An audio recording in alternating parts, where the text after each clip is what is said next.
તો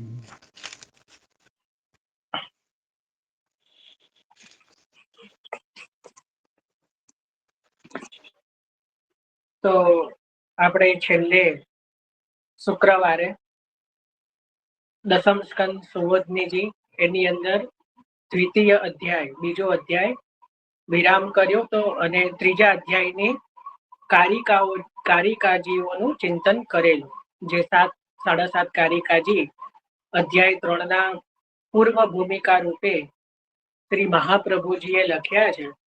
તો એ કારિકાજીઓનું આપણે ચિંતન જે છે એ કરી ચૂક્યા છીએ.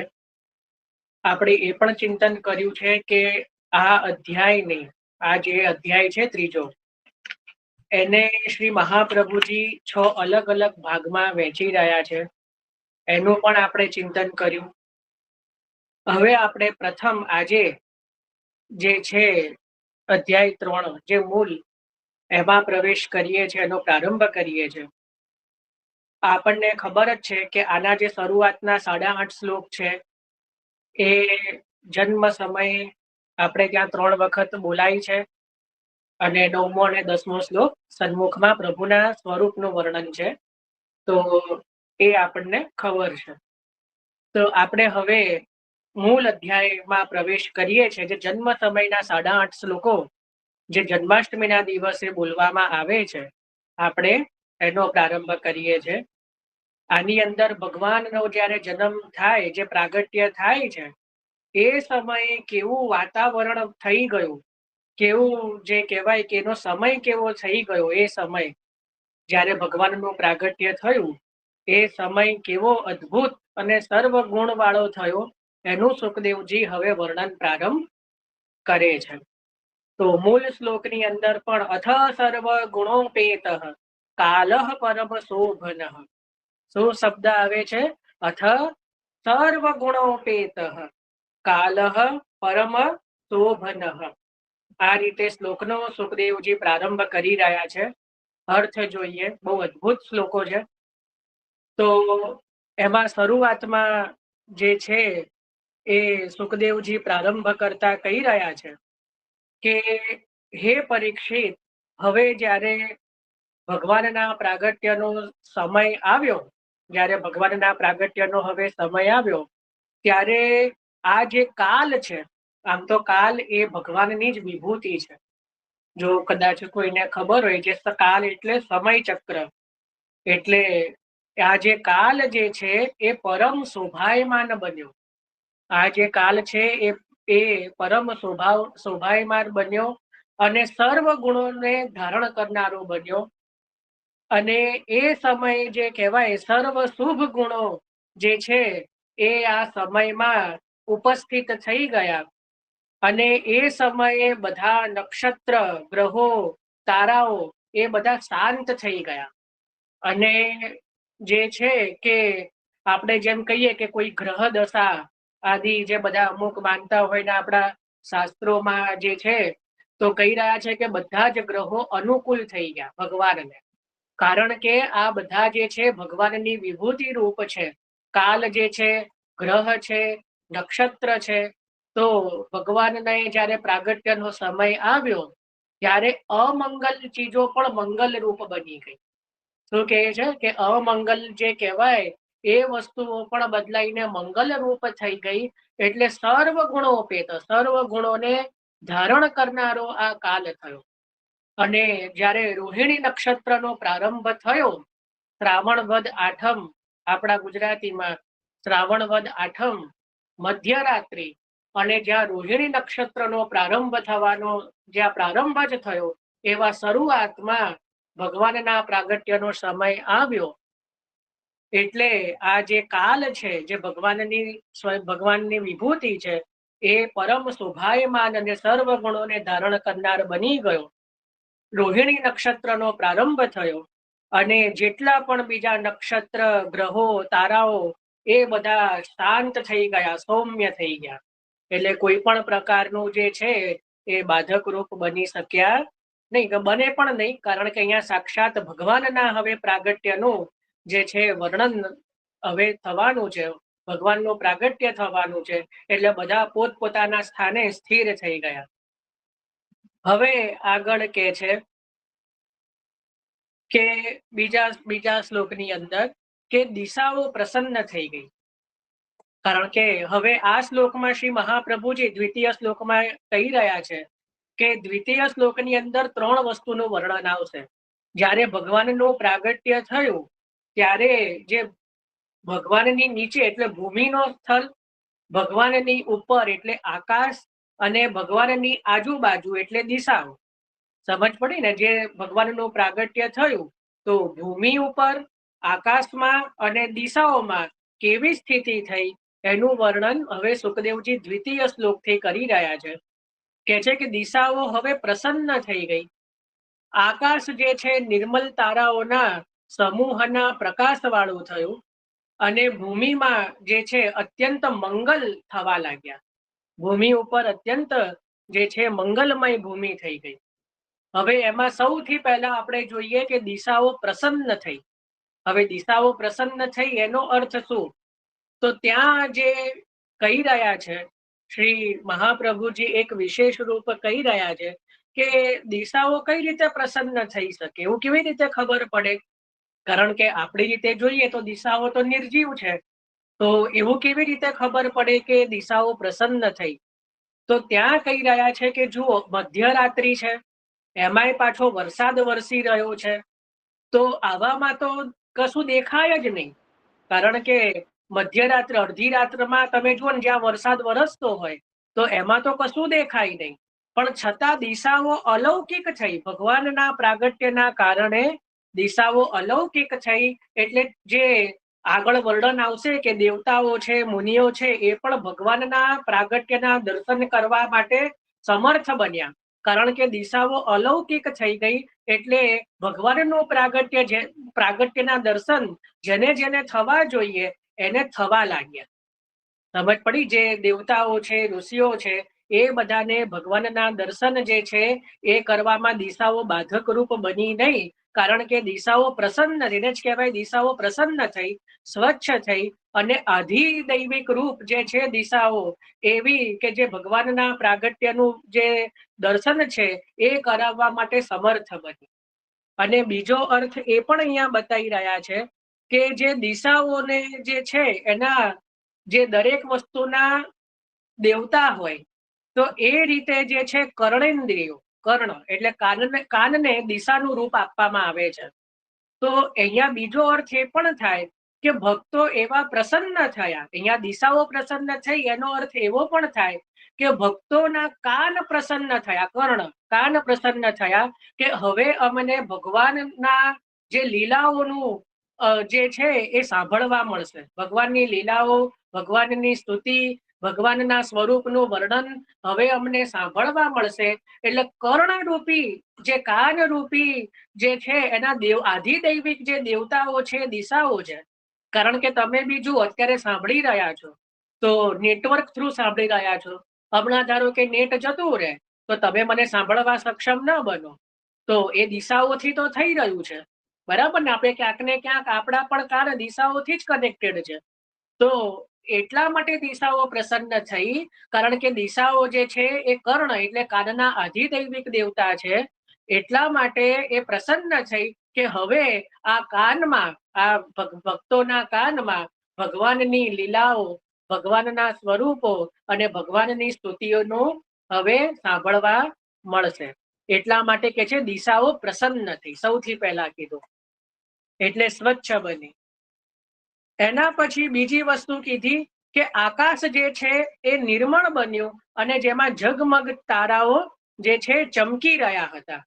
એટલે આનાથી એવો અર્થ થાય કે બહુ વાદળોથી ઘેરાયેલું અને જેનાથી બહુ ડર લાગે એવું આકાશ નથી, જેમાં સુંદર સુંદર તારાઓના નેત્ર એટલે તારાઓ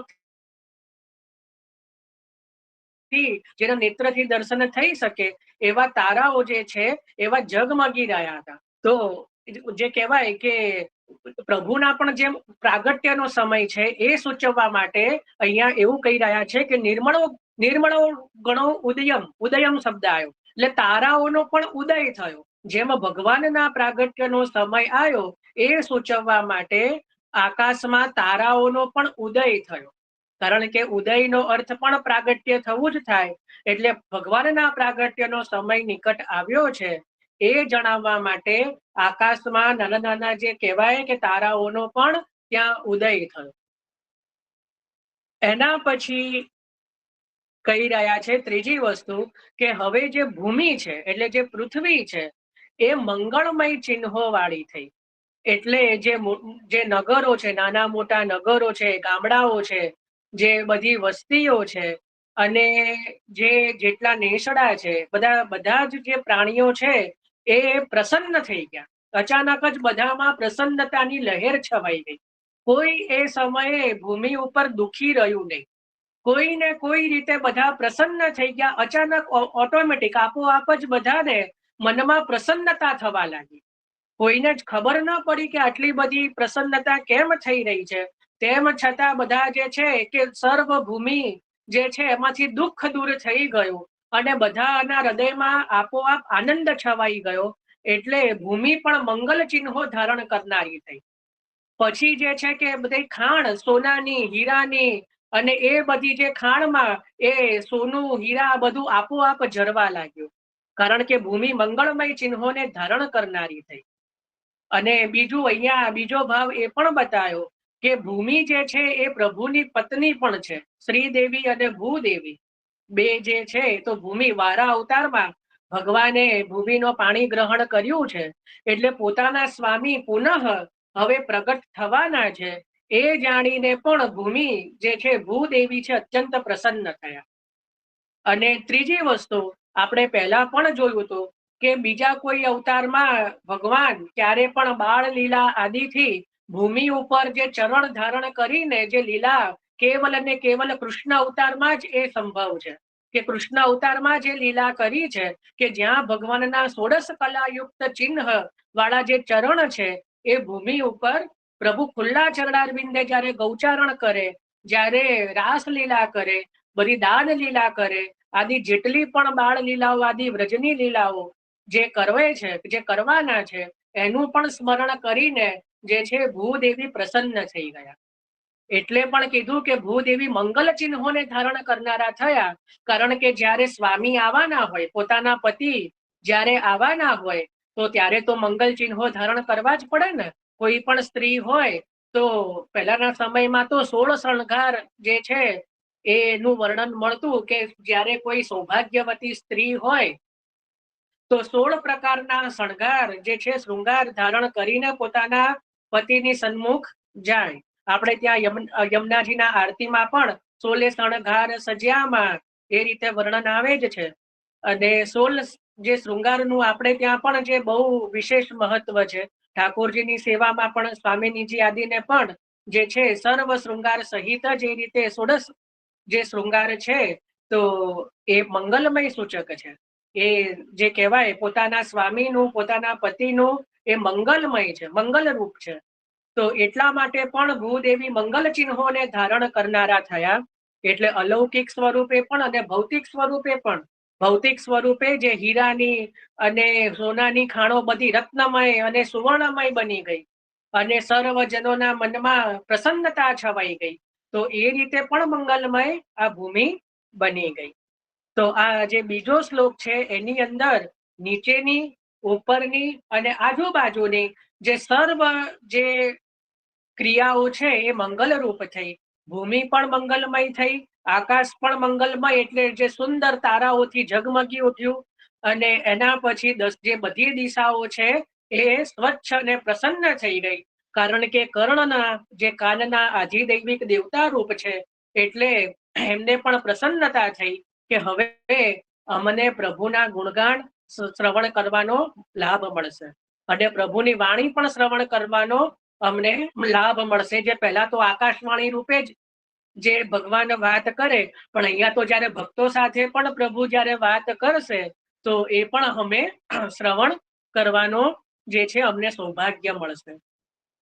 તો આ રીતે આ 3 વસ્તુનું વર્ણન દ્વિતીય શ્લોકમાં સુખદેવજીએ કર્યું.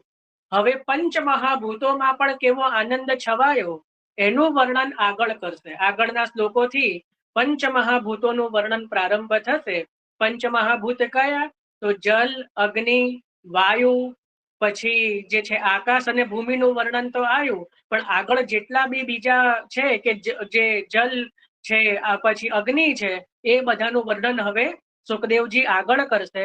એમાં ત્રીજા શ્લોકની અંદર જલની અંદર, જે પંચમહાભૂતની અંદર જલમાં કેવી પ્રસન્નતા થઈ એનું વર્ણન સુખદેવજી કરી રહ્યા છે ત્રીજા શ્લોકમાં.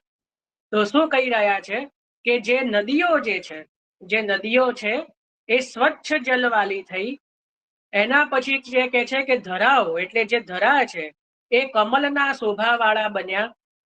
અને વનની જે હારો પક્ષીઓ અને ભમરાઓના અવાજવાળા અને પુષ્પોના ગુચ્છાવાળી થઈ. બરાબર, આ શ્લોકનો અર્થ છે. હવે એનો ભાવ સમજીએ. જો નદીઓનું જળ અહીંયા કે છે કે જે નદીઓ હતી એ સમયે જેટલી પણ ભૂતલ ઉપર નદીઓ છે, જે ગંગાજી, યમુનાજી, નર્મદા આદિ જેટલી પણ નદીઓ, એ બધી નિર્મળ જળવાળી થઈ. હવે અહીંયા તમે એક વસ્તુ નોટ ડાઉન કરો, મહાપ્રભુજી પણ સુબોધનીજીમાં કહી રહ્યા છે કે જે જલના જે પ્રકાર છે ને, જલના પ્રકાર એ 20 થી 21 પ્રકારના છે. જલના પ્રકાર 20 થી 21 પ્રકારના છે. આપણે ત્યાં શ્રી મહાપ્રભુજીના જે 16 ગ્રંથ છે એની અંદર આ પ્રકારને બતાવવા માટે શ્રી મહાપ્રભુજીએ જલભેદ નામનો ગ્રંથ લખ્યો છે. કયો? જલભેદ ગ્રંથ. એ જલભેદ ગ્રંથની અંદર શ્રી મહાપ્રભુજીએ એ જેટલા પણ મુખ્ય તો 20 પ્રકારનું વર્ણન કર્યું છે, અને 21મા પ્રકારની અંદર જે આ 20 પ્રકારની અંદર નથી આવી રહ્યા એ સિવાયના જે ભેદ હોય તો એને 21મો પ્રકાર ગણવો. એ રીતે મહાપ્રભુજીએ જલભેદ ગ્રંથમાં વર્ણન કર્યું છે પોતાના 16 ગ્રંથની અંદર. તો અહીંયા પણ મહાપ્રભુજી કહે છે કે આમ તો શાસ્ત્ર પ્રમાણે જે છે જલના 21 પ્રકાર છે, પણ મહાપ્રભુજી મુખ્ય 2 પ્રકાર બતાવી રહ્યા છે કે સ્થિર અને વહેતા. જે ક્યાં તો જલ સ્થિર છે, સ્થિર એટલે ધારો કે કોઈ એવું તળાવ હોય કે કોઈ એવો કૂવો હોય કે જ્યાંથી જલ આગળ ન જઈ શકે, તો એ જલ સ્થિર છે. અને બીજા પ્રકારનું જલ છે કે જે વહેતું જલ છે, જેમ કે નદી છે, સમુદ્ર છે, તો સરોવર છે, તો એ બધાના જલ વહેતા છે. બરાબર ને? તો મુખ્ય મહાપ્રભુજી 2 પ્રકારના જલ બતાવી રહ્યા છે કે એક તો સ્થિર અને બીજા જે વહેતા. એટલે ભક્તોના મન પણ અનેક પ્રકારના છે, પણ મુખ્ય 2 પ્રકારના છે. એક તો જે ધીર ગંભીર છે, સ્થિર છે દરેક પરિસ્થિતિમાં, અને બીજા છે ચંચલ છે. સમજ પડી ને? આપણે ત્યાં યજ્ઞાષ્ટકમાં પણ તમે જુઓ, સુરાસુર સુપૂજિતે શબ્દ આવે છે ને, સુરાસુર સુપૂજિતે. તો ત્યાં સુર અને અસુર જેની પૂજા કરી રહ્યા છે એવા શ્રી યમુનાજી કે એવા પ્રભુ. તો અહીંયા સુર અસુર થી દેવતાઓ અને અસુરોની વાત નથી. સુર એટલે કે જે નિષ્કામ ભાવથી, જે નિર્ગુણ ભાવથી ભગવાનને ભજી રહ્યા છે એ. અને અસુર એટલે કોઈને કોઈ કામનાથી કે ઈચ્છાથી જે ભગવાનને ભજી રહ્યા છે એ. એટલે ત્યાં ભક્તોના પણ અનેક પ્રકારો હોય, પણ ત્યાં પણ મુખ્ય બે જે છે એ મુખ્ય 2 ભાવ બતાયા મહાપ્રભુજી યમુનાષ્ટકમાં, સુરાસુર સુપૂજિતે એટલે સુર અસુર. તો એ જ રીતે અહીંયા પણ જે કહ્યું કે જલના પણ 2 પ્રકાર છે. એક તો જે જલ સ્થિર છે અને જે વહેતું જલ છે. તો ભક્તોના પણ 2 મુખ્ય પ્રકાર, આમ તો અનેક પ્રકાર છે, પણ જેનું મન, જેનો ભાવ જે છે એ સ્થિર છે. કોઈ પણ ધારો કે કોઈ પણ પ્રકારનું સુખ આવે, દુઃખ આવે, કોઈ પણ પ્રકારની પરિસ્થિતિ આવે, પણ જે સ્થિર રહે છે. અને બીજા છે ચંચલ ભાવ છે, જેમાં ચંચલ પ્રકાર છે કે જેના મનમાં ક્યારેક મનકો વેગ પવન તે ભારી, એવું પદ છે. આપણે ક્યારેક આમ વિચાર આવે, ક્યારેક આમ વિચાર આવે, ક્યારેક પ્રભુ ઉપર જે છે અવિશ્વાસ થઈ જાય, ક્યારેક વૈષ્ણવ ઉપર અવિશ્વાસ થઈ જાય. તો એવું બધું ચાલ્યા કરે, એ ચંચલ મનનો પ્રકાર છે. તો અહીંયા પણ જે છે શ્રી મહાપ્રભુજી 2 પ્રકારનું કહી રહ્યા છે કે જે આ નદીઓ છે, જે બંને પ્રકારના જે જલ છે એ પણ નિર્મળ થઈ ગયા. અત્યારે તો એ બધા પણ નિર્મળ થઈ ગયા. અને જે કહી રહ્યા છે કે રાત્રિના સમય છે છતાં પણ નદીઓમાં અને સરોવરમાં જે કમળ ખીલ્યા. જુઓ, અહીંયા કમળ છે ને ક્યારે રાત્રિમાં ના ખીલે, સમજો. અહીંયા સુખદેવજી એવું કહી રહ્યા છે કે રાત્રિમાં કમળ ખીલ્યા, એટલે સમજવાનું એવું છે કે રાત્રિના કમળ એટલે કુમુદિની, શ્વેત કમળ. જે શ્વેત કમળ હોય ને એ રાત્રિના ખીલે. જે લાલ કમળ હોય કે ગુલાબી કમળ હોય ને એ હંમેશા દિવસમાં ખીલે. સમજ પડી? આ એક પ્રકાર કમળનો. આપણે તો યમુનાજીની અષ્ટપદી અત્યારે લઈ ના શકીએ. એની અંદર ગુસાઈજીએ એવા અદ્ભુત ભાવ બતાવ્યા છે.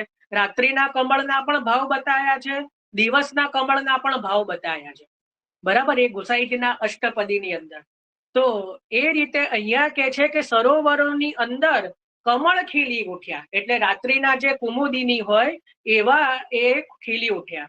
હવે જયારે વાત નીકળી છે તો તમને હું કહું, આપણે ત્યારે તમે ક્યાંય બી સર્ચ કરજો, કોઈ દિવસ નદીમાં કમળ ના ખીલે, કોઈ પણ દિવસ નદીની અંદર કમળ ના ખીલે.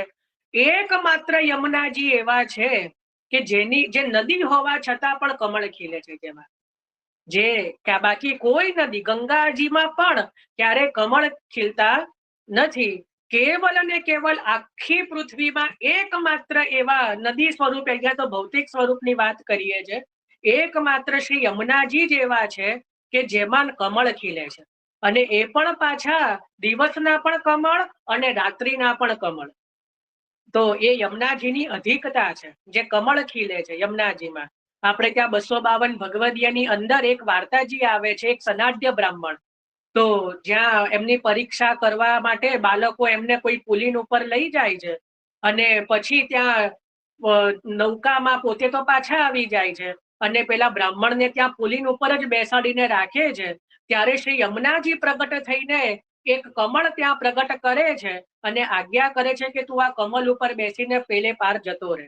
આવું વર્ણન મળે છે, જેને વાર્તાજી વાંચ્યા હોય 252 ભગવદીયમાં એક સનાઢ્ય બ્રાહ્મણના વાર્તાજી છે.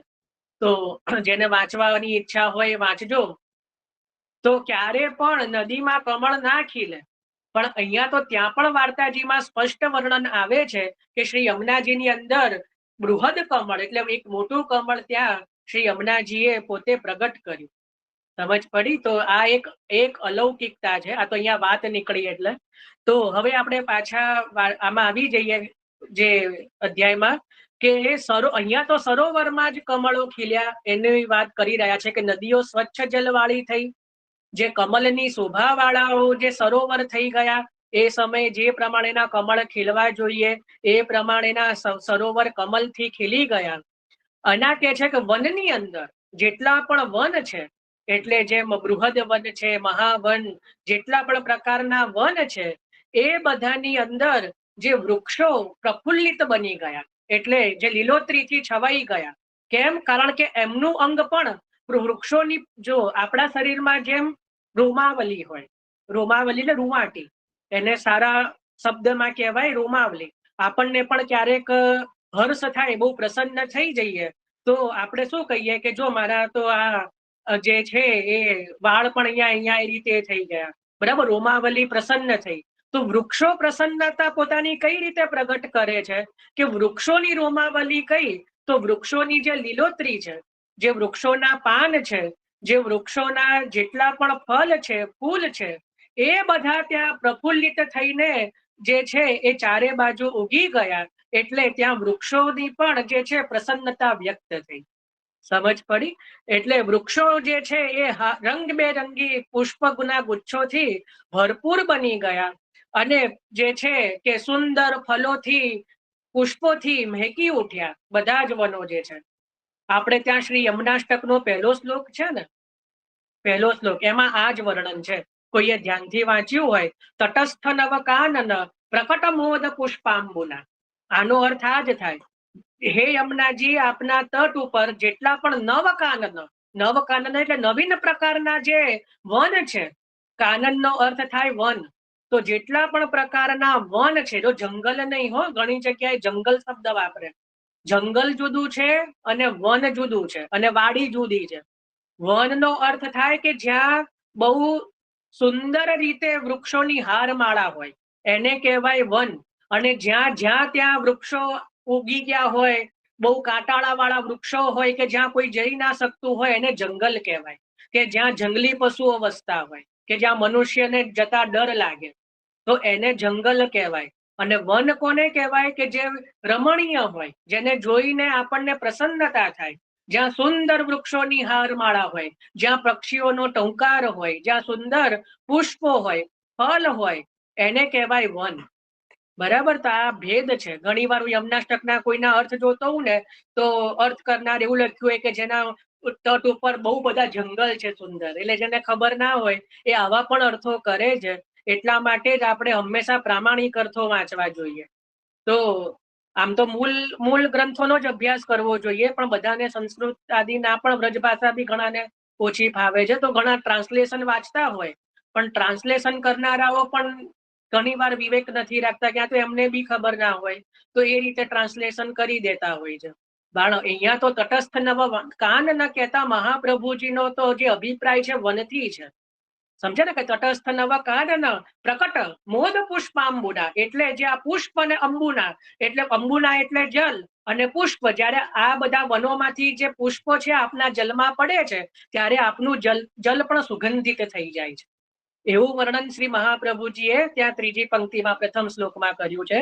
તટસ્થ નવ કાનન પ્રકટ મોદ પુષ્પાંબુના. તો એ જ ભાવ અહીંયા છે. આપણે ત્યાં યમુનાજીનું એક પદ છે પરમાનંદ દાસજીનું, પ્રફુલ્લિત બન વિવિધ રંગ ઝલકત જમના તરંગ. એમાં પણ આ જ વર્ણન છે કે હે યમુનાજીના પુલિન ઉપરનું જે વન છે બહુ પ્રફુલ્લિત છે. તો પ્રફુલ્લિત બન વિવિધ રંગ ઝલકત જમના તરંગ. પરમ સૌરભ અમોદ આવનો એ કરીને છે. તો એ બહુ સુંદર પદની અંદર પણ એની અંદર આખું આ રીતે યમુનાજીના પુલિનની તટની શોભાનું જ વર્ણન કર્યું છે. તો અહીંયા પણ એ જ કહી રહ્યા છે કે વનની અંદર જે અનેક પ્રકારના પુષ્પો ફલો ફલિત થઈ ગયા, એની જાતે જ પક્ષીઓ જે છે ટૌકાર કરવા લાગ્યા. બાકી રાત્રિના સમયે મધ્યરાત્રિએ ક્યાંય પક્ષીઓ ટૌકાર ના કરે. સમજો આ બધી જે છે એ કઈ લીલા કહેવાય? કે જે સામાન્ય લીલા નથી, આ વિરુદ્ધ ધર્માશ્રયી લીલા છે. બાકી તમે રાત્રિના સમયે વનમાં જાઓ તો એકદમ શાંત હોય, ક્યાંય કોઈ પક્ષી ટૌકાર ના કરે. આપણામાં પેલું ડિસિપ્લિન હોય ના હોય, પ્રાણીઓમાં ને પક્ષીઓમાં તમે જુઓ એટલી બધી ડિસિપ્લિન હોય છે. એમને કોઈ ઉઠાડવા માટે અલાર્મની જરૂર ના પડે, સૂર્યોદયના સમય ઉઠી જ જાય, અને જ્યાં સૂર્યાસ્ત થાય એટલે પોતાના માળામાં જઈને એ સૂઈ જ જાય. પછી એ ક્યાંય કોઈ ટૌકાર કરે નહીં કોઈ પણ પ્રકારનો. અહીંયા તો મધ્યરાત્રિએ પક્ષીઓ જે છે એ ટૌકાર કરવા લાગ્યા, એટલે મંગળ ગાન કરવા લાગ્યા. સમજ પડી? એટલે આ બધી લીલા સુખદેવજી કેવી સુંદર વર્ણન કરી રહ્યા છે. અમને તો યમુનાષ્ટકની એક એક પંક્તિઓ યાદ આવતી જાય છે. ત્રીજા શ્લોકમાં, યમુનાષ્ટકના ત્રીજા શ્લોકમાં સુકમયુર હંસાદિભિ શબ્દ આવે છે કે નહીં? સુકમયુર હંસાદિભિ. તો એમાં પણ કીધું છે અનેક સ્વનય. અનેક સ્વનય એટલે અનેક પ્રકારની આપની સેવા કરી રહ્યા છે. કોણ? તો સુકમયુર હંસાદિભિ તરંગ ભુજ કંકણ. તો એ રીતે જે શ્રી યમુનાજીનો પણ ત્રીજા શ્લોકની અંદર આ જ રીતે વર્ણન ત્યાં શ્રી મહાપ્રભુજીએ કર્યું છે જે અહીંયા છે. અને પછી કહે છે કે ભ્રમરાઓ પણ હર્ષનાદ કરવા લાગ્યા. કારણ કે ફૂલ ખીલી ગયા ને, ફૂલ હંમેશા દિવસમાં જ ખીલે, પણ અહીંયા તો રાત્રિના ફૂલ ખીલ્યા એટલે ભમરાઓ પણ જે છે એ પણ જે છે હર્ષનાદ કરવા લાગ્યા. બાકી ભમરાઓ પણ રાત્રે હર્ષનાદ ન કરે, અહીંયા તો ભમરાઓનો પણ જે સ્વર છે એ રાત્રિના સમયે સંભળાવા લાગ્યો. તો આ જેટલી પણ લીલાઓ છે એ બધી અલૌકિક થઈ. અને અહીંયા બીજો પણ મહાપ્રભુજી ભમરાનો અર્થ બતાવી રહ્યા છે પક્ષીઓ અને ભમરાઓનો, કે દ્વિજ એટલે પક્ષી. દ્વિજનો અર્થ અહીંયા દ્વિજ શબ્દ જે આવ્યો છે શ્લોકની અંદર, તો બ્રાહ્મણને પણ દ્વિજ કહેવાય. બ્રાહ્મણો જે હોય ને, એમ તો વૈષ્ણવ પણ દ્વિજ કહેવાય. ખબર છે? કોઈને ખબર ના હોય તો કહું. દ્વિજનો અર્થ એટલે જેના બે જન્મ થાય છે એ. હવે જુઓ, પક્ષીને કેમ દ્વિજ કહેવાય? કારણ કે પક્ષીનો પહેલો જન્મ ઈંડા રૂપે થાય, અને પછી એ જ્યારે ઈંડું ફૂટે એટલે એમાંથી એ બચ્ચું બહાર આવે. એટલા માટે પક્ષીને દ્વિજ કહેવાય, કારણ કે એના બે જન્મ થાય છે. બરાબર. એ જ રીતે બ્રાહ્મણના પણ બે જન્મ કહેવાય, કે જ્યારે બ્રાહ્મણ કુળમાં જન્મ થાય કોઈ બાળકનો કે એનો, એ જન્મ થાય પહેલો જન્મ. અને જ્યારે એ ગાયત્રી દીક્ષા લે ત્યારે એનો બીજો જન્મ કહેવાય. બરાબર. એટલે બ્રાહ્મણોને પણ દ્વિજ કયા છે. ભાઈ કોઈનું માઇક અનમ્યુટ છે. સરલાબેન. હા, તો બ્રાહ્મણો પક્ષીઓની જેમ બ્રાહ્મણોને પણ દ્વિજ કયા છે, અને એ જ રીતે ભગવદીઓએ વૈષ્ણવોને પણ દ્વિજ કયા છે. કેમ? એક તો જે 3 જન્મની લીલા ભાવનામાં પણ જુઓ કે એક તો આપણો સાધારણ જે જન્મ થયો એ પહેલો જન્મ, અને જ્યારે આપણને બ્રહ્મ સંબંધ મળ્યું એ આપણો બીજો જન્મ. ભલે આપણે માનીએ કે ના માનીએ, ઘણા તો બ્રહ્મ સંબંધ દિવસ મનાવે પણ નહીં. ઘણાને તો ખબર ના હોય કે મારો બ્રહ્મ સંબંધ દિવસ કયો છે. એ પણ એક ઉત્સવ રૂપ છે કે મહાપ્રભુજીને આપણે આ દિવસે શરણે ગયા, તો બ્રહ્મ સંબંધ દિવસ તો આપણે મનાવવો જોઈએ. આપણને જો ખબર ના હોય દિવસ, તો શ્રાવણ સુદ બારસ જે સમયે શ્રી દમલાજીને બ્રહ્મ સંબંધ થયું, એ દિવસને ભાવાત્મક રીતે પોતાનો બ્રહ્મ સંબંધ માનીને મનાવવો જોઈએ. અને જો આપણને તિથિ ખબર હોય, જેમ કે મારી ચૈત્ર સુદ પાંચમ છે, તો આપણે દર વર્ષે પ્રભુને એ દિવસે વિશેષ ઉત્સવ કરવો જોઈએ કે પ્રભુ આ દિવસે આપે મને શરણે લીધો. તો હું તો મારા પ્રભુને શેરાનો શૃંગાર કરું છું, કારણ કે મારા તો અલૌકિક વિવાહ થયા ને પ્રભુ જોડે, બ્રહ્મ સંબંધ થયું તો. અને દિવસ કોઈ નિયમનો શૃંગાર છે નહીં, તો દુમાલા ઉપર શેરાનો શૃંગાર, કારણ કે મારા ઠાકોરજીનો તો પાટોત્સવ પણ એ જ દિવસે છે. હું ઠાકોરજી પધરાઈને જ ગયો હતો. જ્યારે મારું બ્રહ્મ સંબંધ થયું ત્યારે પહેલા બ્રહ્મ સંબંધ થયું ને પછી મારા ઠાકોરજીને પુષ્ટ કરાયા. મારા કરતા મારા ઠાકોરજી અડધો કલાક જ નાના છે. પેલા મારો જન્મ થયો અને અડધો કલાક પછી ઠાકોરજી, અડધો કલાક પછી ઠાકોરજી પુષ્ટ કરાયા. તો પણ તો બી અલૌકિક જન્મ પણ છે ને વિવાહ પણ છે. એટલે જન્મના ભાવથી દુમાલો અને એની ઉપર વિવાહના ભાવથી શહેરો. આ બધા ભાવો તો આપણે બધા અંતરંગ છે એટલે ખોલી રહ્યો છું. બાકી કઈ મને શોખ નથી, કોઈ કહું બી નહીં. પણ એટલે અહીંયા કહેવાનું તાત્પર્ય એ છે કે આપણે પણ દ્વિજ છીએ. આપણને પણ એનો એક પ્રકારનો ગર્વ હોવો જોઈએ કે આપણને પણ પ્રભુએ શરણે લીધા છે, આપણો બીજો જન્મ થયો છે. આપણે જે લૌકિકમાં ભટકતા હતા, દાસ પરમાનંદ પાય બ્રજચંદ્ર રાખે આપની શરણ બયો જો જાત, 41 પદમાં પોતાની શરણે જે વહીને જતા હતા એને પોતાની શરણે રાખ્યા છે.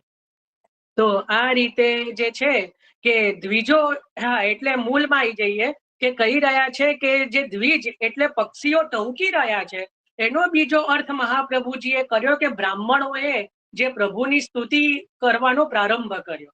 કારણ કે પક્ષીઓ એટલે દ્વિજો ટહુકી રહ્યા છે, એટલે પક્ષીઓ ટહુકાર કરી રહ્યા છે એ પણ થયો, અને બ્રાહ્મણોએ વેદ મંત્રોનો પ્રારંભ કર્યો, એવો પણ અર્થ કર્યો. અને બીજું કીધું કે ભમરાઓ, ભમરા માટે અલી શબ્દ વાપર્યો. તો અલી એટલે આમ તો અલીનો અર્થ સખી પણ થાય. અલી એટલે સખી, અલી એટલે ભમરા, અને અલી એટલે સખી. આપણે યમુનાજીના પદની અંદર કહત શ્રુતિ સાર નિર્ધાર કરકે ઇન બિના કોન એસી કરે હે સખી, ત્યાં સખી શબ્દ છે ને એનો અર્થ અલી પણ થાય. અને અલી શબ્દ પણ ક્યાંક આવે છે, યમુનાજીના પદમાં જ આવે છે. શ્રી યમુને તુમસી એક હો જુ તુમ હી, કરી કૃપા દરસની સબાસર દીજીએ, તિહારે ગુણ ગાન કો રહે ઉદ્યમી. તિહારે એ અલી શબ્દ યમુનાજીના પદમાં પણ આવે છે. ત્યાં પણ આ બે જ અર્થ થાય છે કે ભમરાઓ પણ છે અને જે યમુનાજીના સખીજનો છે એના ઉપર પણ એ અર્થ થાય છે. હું તમને પંક્તિ યાદ આવશે એટલે કહીશ, કાં તો કોઈને મળે તો કે જો 41માં પદમાં આઈ થિંક કૃષ્ણદાસીના પદમાં જ આવે છે. તો આવા અર્થો છે બધા. અલીનો અર્થ સખી પણ થાય ને ભમરા પણ થાય.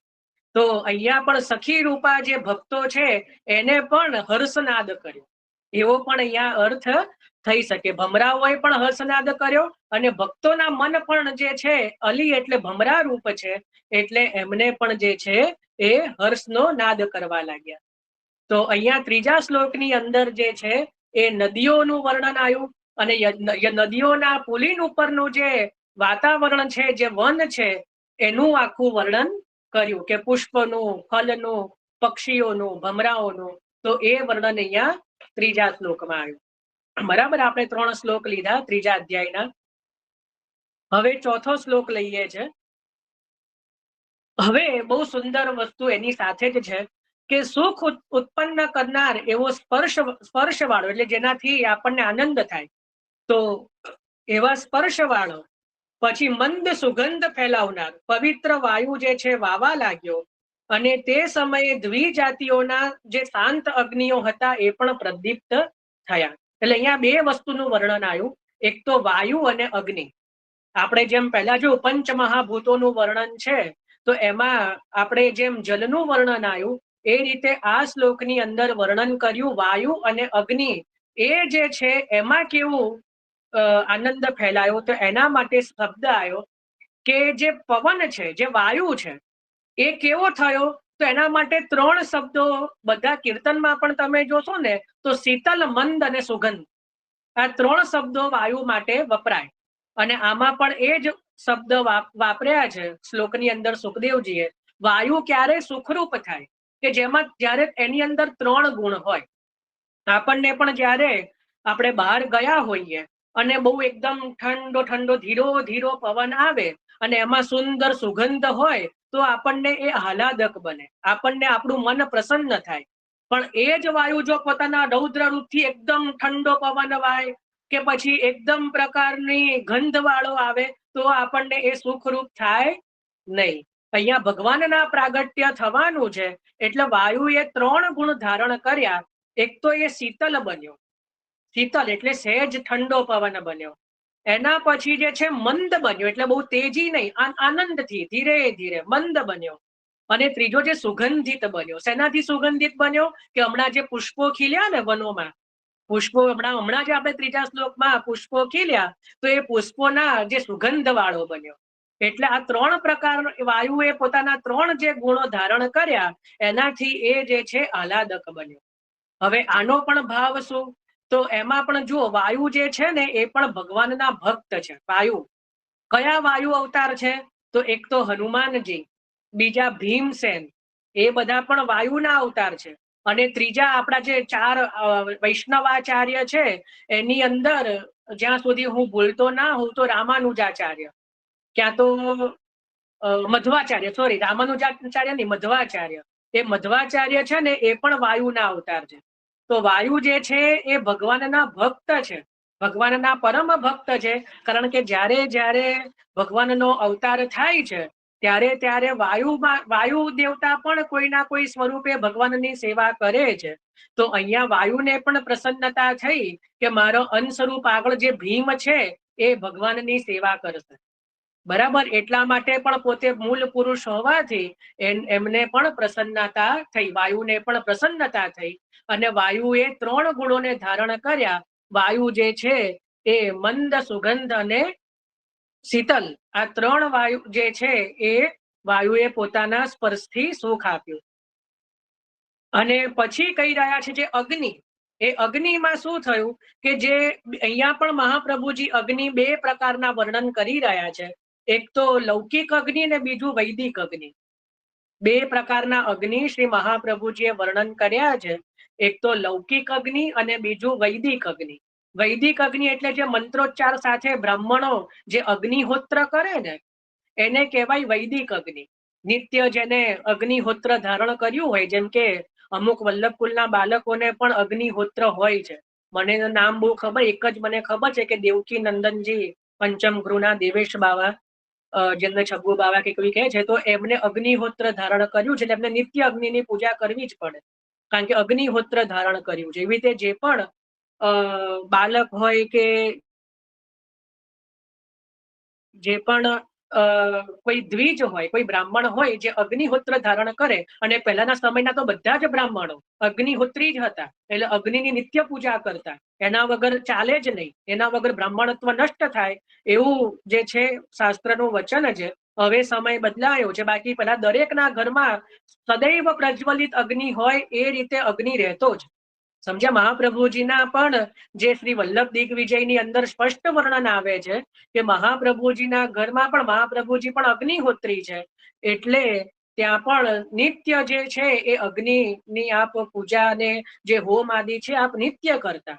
એ આપના જે નિત્યના ક્રમનો એક ભાગ જ હતો. તો અહીંયા 2 પ્રકારના અગ્નિઓ છે. તેમાં લૌકિક અગ્નિઓ શાંત થઈ ગયા. લૌકિક અગ્નિ એટલે જે અશુભ અગ્નિ હોય, ધારો કે જે સ્મશાનાદિમાં પણ જે અગ્નિ હોય તો એ તો લૌકિક અગ્નિ કહેવાય, એ અશુભ કહેવાય. બરાબર ને? અને જે શુભ અગ્નિ એટલે જે વૈદિક ઉચ્ચારોથી જે અગ્નિ જે છે એ પ્રજ્વલિત થઈ ગયા. એટલે ઓટોમેટિક જ છે એ બહુ સુંદર રીતે જે કંસના અત્યાચારથી જે શાંત પડી ગયેલા એ ઓટોમેટિક ફરીથી પ્રજ્વલિત થયા, એટલે એ પણ મંગલનું જે છે સૂચક રૂપ બન્યા. અગ્નિ ઓટોમેટિક પ્રગટ થયા, આપોઆપ પ્રગટ થયા, એટલે એ શુભ સૂચક બન્યા, મંગલ સૂચક બન્યા.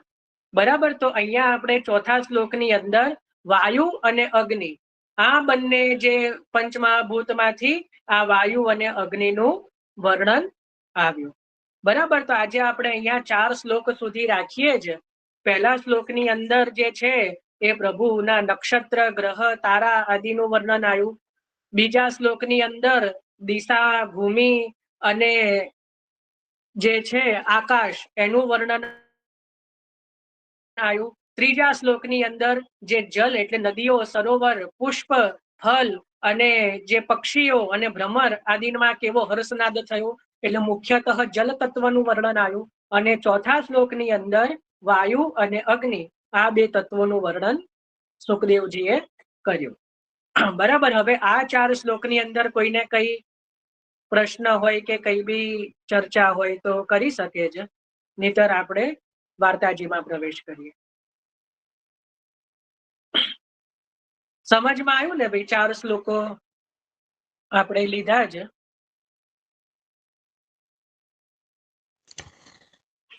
જયભાઈ, મને પેલો વાયુ કે તમે કયા પ્રકાર, કેટલા વાયુ કયા, કેટલા પ્રકારના વાયુ કયા તમે? એટલે રામાનુચાર્ય, પછી બીજા હનુમાનજી અને પછી કોણ નામ દીધું? હા, વાયુ. વાયુના પ્રકારમાં રામાનુજા નહીં, નિંબાર્ચાર્ય એમના અવતાર કીધા, અંશા અવતાર. તો એમાં જેમ હનુમાનજી છે, પછી જે ભીમ છે અને નિંબાર્કચાર્ય, આ બધા વાયુના અંશા અવતારો છે, અથવા તો વાયુ અવતાર. અચ્છા, વાયુ અવતાર. અચ્છા. અને તમે કીધું ને પેલામાં તો પેલું અલી શબ્દ તો આતુર અલી રહીને ભવને એ શ્યામ શંકર શ્યામ વયે સુંદર. પાંચમું પદ છે.